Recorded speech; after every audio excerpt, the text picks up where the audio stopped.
Se filtró el rendimiento de una Intel Arc 2. Tenemos más información de las RTX Serie 50. Las nuevas GPUs de AMD se retrasarían, aunque podría llegar antes el mejor procesador para videojuegos. ¿Necesitas conseguir una clave de Windows 10 o Windows 11 económica? Entra a gamefans.com y además utilizando el código de descuento que te dejo en pantalla vas a tener un 50% de descuento. Y acá tenemos este clave de Windows 10 que también lo puedes activar en Windows 11 que está a unos $20, pero vamos a utilizar nuestro código de descuento para que sea más barato. Acá tenemos el producto y vamos a aplicar el código de descuento que es ZH50. Ponemos aplicar descuento y ahí vemos que de $20 pasa a unos $9.66, $9. Y una vez que te llega, aplicas la clave en tu Windows y ya está totalmente activado con una copia legal en gamefans.com. La RTX 5080 tendría más memoria. Según rumores, la empresa verde estaría planeando lanzar dos variantes de RTX 5080, entre ellas la versión de 16 GB y la de 24 GB de memoria VRAM. Un usuario del foro chino ChipHell, conocido como Polymorph, mencionó que la 5080 de 24 GB se lanzaría luego de la versión de 16 GB. Este rumor empieza a tomar cada vez más sentido teniendo en cuenta que la serie 50 contaría con memorias GDDR7, logrando tener esta capacidad de VRAM. El famoso filtrador de hardware conocido como Harukaze detectó varias GPUs de Nvidia enviadas a los laboratorios de pruebas. Por lo tanto, como ves en estas imágenes, son de aduanas, así que sí, ya cuando empiezan a aparecer esta información es que es bastante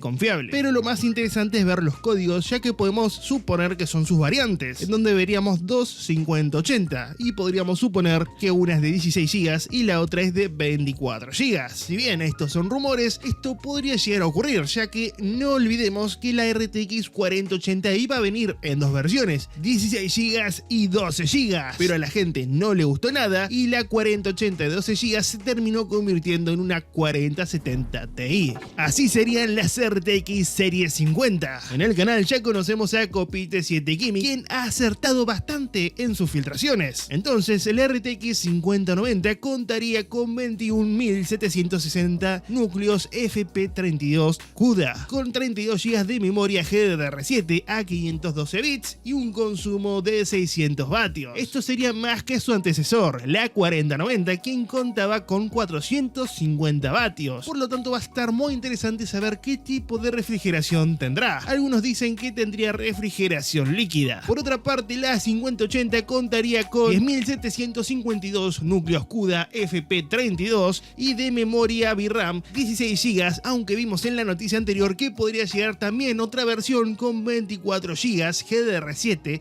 también con 256 bits. Por otro lado, su potencia sería de 400 vatios, un poco más que la 4080 que contaba con 320 vatios. Así que finalmente en esta tabla tenés todos los datos sobre estas dos GPUs. Serían más potentes que la generación pasada sobre el papel, pero evidentemente queremos verlo en el mundo real. En teoría estas GPUs se lanzarían a finales de 2024, pero no hay nada confirmado de forma oficial por la empresa verde. Se filtra el mejor procesador para videojuegos, y es que el canal de More Love is Dead nos trae más información rumoreada sobre este nuevo procesador. En principio AMD nos presenta este procesador como lo mejor para videojuegos, mencionando que la leyenda es imbatible. Sí, recordemos que el 7800X3D es un gran procesador hoy en día si pensás solamente en videojuegos. Por lo tanto, se espera muchísimo del 9800X3D. Esa batalla entre la propia AMD será muy interesante. Acá tenemos la información de The More Love is Dead, pero se las traduje para mayor comodidad. Entre esos detalles aparece que el 9800X3D aparece en la página de productos para el año 2024, mientras que el 9950 o 9900X3D no aparece. Ahora, en cuanto a la memoria caché, se menciona que el 9800X3D tendría 104 megas. En el tercer punto parece que su frecuencia de reloj sería más alta todavía. Por otra parte, AMD lo vende como el mejor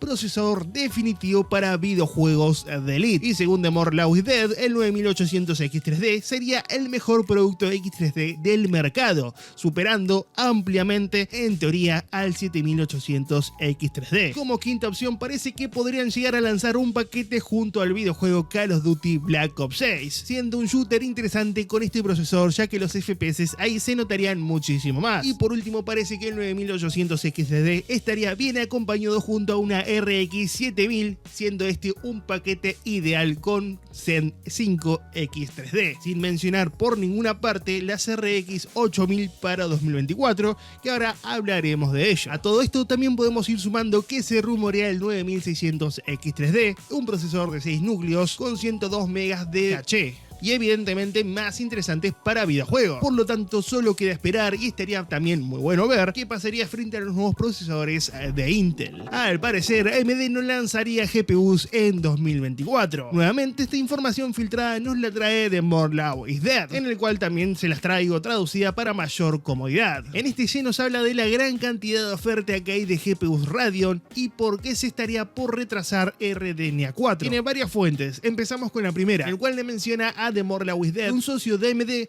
recibió un correo electrónico de la propia AMD, en el que se declara que es casi seguro que RDNA 4, es decir, RX 8000, se retrasaría hasta el primer trimestre del año 2025. Ahora bien, la razón parece ser que es que necesitan deshacerse de Navi 31, es decir, RX 7000, antes del lanzamiento de RDNA 4. Según esta fuente, tienen mucha oferta, poca demanda sobre las GPUs de la generación pasada, pero lo más importante es que en teoría RDNA 4 tiene una relación precio-rendimiento mucho mejor, y esto lo está destacando. Pasamos a la segunda fuente, en donde un gran minorista confirma que tienen un enorme problema de exceso de oferta de las GPUs de RX 7000, pero, y atento a esto, más específico en la gama alta, ya que en teoría la gama baja y la gama media se está vendiendo bien según esta fuente, mientras que Navi 31 no está teniendo casi ventas. Ahora bien, con estas dos fuentes ya podemos empezar a sacar suposiciones de por qué se estaría retrasando RDNA 4. Bien, la gama alta, Navi 31, si no se vende y RDNA 4 tiene mejor calidad-precio, básicamente las terminarían tirando de precio, teniendo mucha pérdida por ese lado AMD. Por lo tanto, el plan es sacárselas de encima para que RDNA 4 entre más tranquilo al mercado y básicamente no se canibalicen entre ellos. Pasamos entonces a la tercera fuente, donde parece que estaría hablando la propia AMD, en donde se menciona que RDNA 4 podría estar en el primer trimestre de 2025, y es todo lo que puede decir. Pero hace más o menos un mes fueron informados los socios sobre estas nuevas GPUs, y directamente lo hilamos con la cuarta fuente, que es un AIB, un socio de AMD desconocido, en el cual confirma que no hay forma que RDNA 4 se lance en octubre de este año. Así que en reglas generales, con todas estas fuentes ya podemos esperar por qué RDNA 4 se retrasaría hasta el primer trimestre de 2025 según estas fuentes, y que el retraso es porque todavía tienen mucho caudal de GPU RX 7000 Navi 31 de la gama más alta. Estaría interesante que si no pueden llegar a vender esas tarjetas gráficas empiecen a bajar de precio estrepitosamente,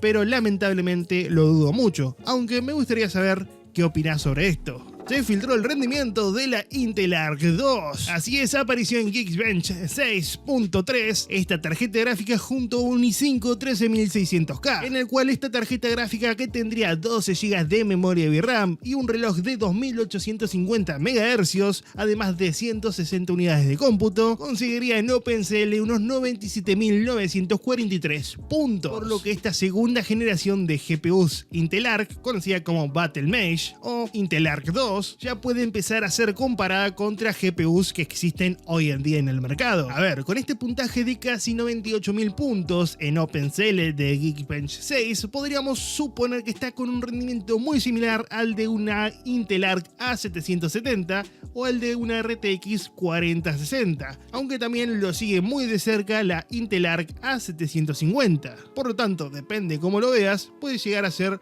una GPU muy interesante. Eso sí, al ser esto una filtración, para ver el resultado en la vida real debemos esperar a que salga, para además ver cómo funcionaría con drivers actualizados y demás características en videojuegos. Además, recordemos que la versión G21 no es la versión más potente de Intel Arc Battlemesh, sino que también tenemos la G31, que esta en teoría debería superar aún más nuestras expectativas. Ya sabemos los requisitos en PC del Dragon Ball Chispas. Yo creo sinceramente que tuvieron miedo miedo de ponerle Budokai Tenkaichi 4, pero Sparking 0 no queda nada mal. Ahora bien, vayamos a lo importante. Para requisitos mínimos necesitas un PC al menos con un i5 9600K o un Ryzen 5 2600. Te está pidiendo 8 GB de memoria VRAM y de tarjeta gráfica, bueno, hay bastante variedad. Desde una GTX 980, una Radeon RX 590 hasta una Intel Arc A750, pero se espera que el rendimiento sea de 1080p 60 FPS con la configuración en gráficos baja. Por lo tanto, para 1080p 30 FPS con una GPU menor a esta que te menciona, puede llegar a funcionar, por ejemplo una GTX 1060 o similar, incluso 720p 60 FPS o 720p 30 FPS, seguramente sea jugable. Ahora, como requisitos recomendados te está pidiendo un i7 9700K o un Ryzen 5 3600, 16 GB de memoria RAM y de tarjeta gráfica desde una 2060 hasta una RX Vega 64. Este es un rendimiento estimado para 1080p 60 FPS con gráficos en alto, así que si bien los requisitos mínimos pueden llegar a ser, depende del caso, un poco altos, en cuanto a la GPU por lo menos, yo creo que es probable jugar a 30 FPS 1080p con una GPU de menor potencia, pero evidentemente debemos esperar. Y recuerden que el lanzamiento será el 11 de octubre en PC y consolas.